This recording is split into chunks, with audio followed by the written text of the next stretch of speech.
이런 가운데 트럼프 대통령이 아야톨라 세이드 알리 하메네이 이란 최고 지도자가 숨졌다는 소식이 많은 것 같다고 말했습니다. 또 장기전으로 이란을 장악할 수도 있고 2, 3일 뒤 공격을 그만할 수도 있다는 입장을 밝혔습니다.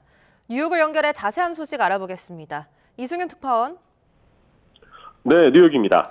네, 트럼프 대통령이 하메네이 이란 최고 지도자가 숨진 것 같다고 직접 밝혔다고요? 네, 그렇습니다. 트럼프 대통령이 미국 MBC 방송과의 인터뷰에서 아야톨라 시에드 알리 하메네이 이란 최고 지도자가 숨졌다는 소식이 맞는 것 같다고 말했습니다.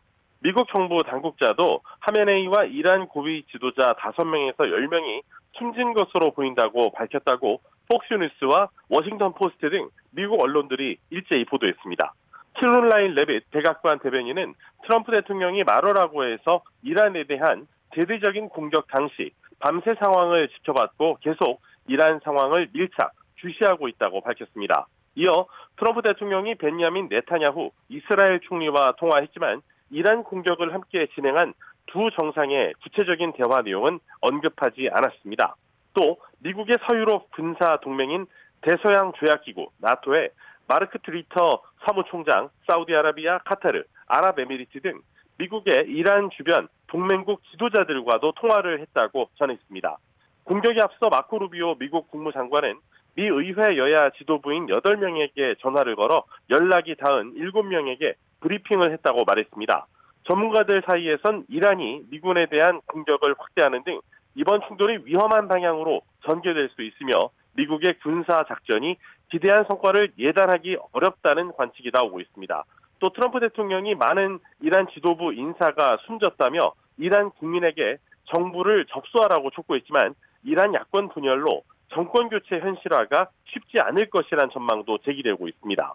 트럼프 대통령은 공격 개시에 앞서 이번 작전으로 대규모 미군 사상자가 발생할 수 있는 동시에 중동에서 미국 이익에 부합하는 변화 가능성도 있다는 내용의 브리핑을 받은 것으로 전해졌습니다. 미국이 이란과의 핵 협상 전후로 대규모 군사 증강에 나섰지만 중동 지역 내 방공망엔 한계가 있었다는 내용도 보고에 포함됐습니다. 트럼프 대통령의 연설에도 이런 내용이 반영됐는데 직접 들어보시죠.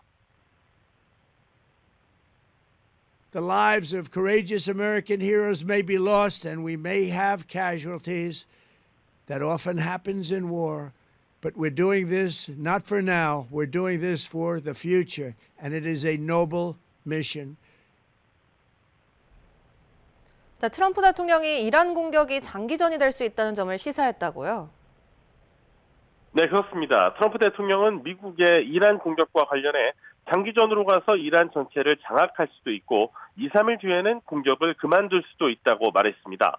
트럼프 대통령은 미국 온라인 매체 악시오스와의 전화 인터뷰에서 미군과 이스라엘군이 공동으로 진행한 이번 공격으로부터 이란이 회복되는 데에는 어쩌면 수년이 걸릴 것이라며 이같이 밝혔습니다.